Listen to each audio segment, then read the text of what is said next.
پیارے دوستو، السلام علیکم ورحمۃ اللہ وبرکاتہ۔ افغانستان کے ایک شہر میں قحط آ گیا۔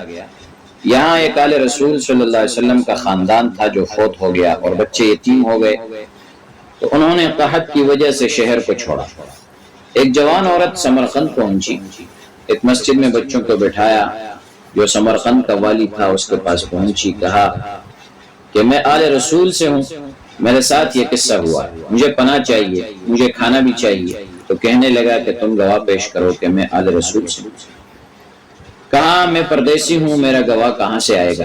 کہنے لگا ادھر ایک ہر آدمی آل رسول کے دعوے کرتا ہے، چلی جاؤ۔ اٹھ کر باہر نکلی تو اس کو کسی نے کہا کہ ایک مجوسی ہے، آتش پرست ہے، وہ بڑا سخی ہے، اس کے پاس چلی جا۔ وہ عورت اس کے پاس چلی گئی، اس نے اس کا اکرام کیا، پھر اپنے گھر بلایا، کھانا پانی میسر کیا۔ رات کو والی سمرقند نے خواب میں دیکھا کہ جنت میں اللہ کے نبی صلی اللہ علیہ وسلم کھڑے ہیں اور بڑا عالیشان محل ہے۔ وہ کہتا ہے کہ یا رسول اللہ، یہ محل کس کا ہے؟ آپ صلی اللہ علیہ وسلم نے فرمایا یہ ایک ایمان والے کا ہے۔ اس نے کہا یا رسول اللہ، میں بھی ایمان والا ہوں۔ آپ صلی اللہ علیہ وسلم نے فرمایا کہ اپنے ایمان پر گواہ پیش کرو۔ تو اس کا رنگ پیلا پڑ گیا۔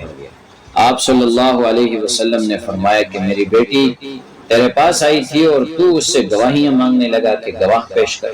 ایسی ڈانٹ پڑی، زبان کھلی تو پسینے پسینے ہو گیا۔ سیدھا اس مجوسی کے دروازے پر گیا اور رونے لگا، یہ خاندان مجھے دے دے، منہ مانگی دولت لے دے۔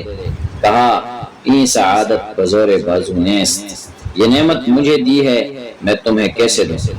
تجھے پتا ہے رات کو میں خواب دیکھ رہا تھا اور تجھے ڈانٹ پڑ رہی تھی اور مجھے عطا کیے جا رہا تھا۔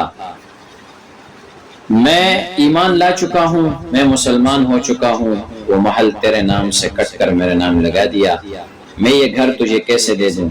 محل کے باہر تجھے ڈانٹ پڑ رہی تھی اور میں محل میں کھڑا سن رہا تھا۔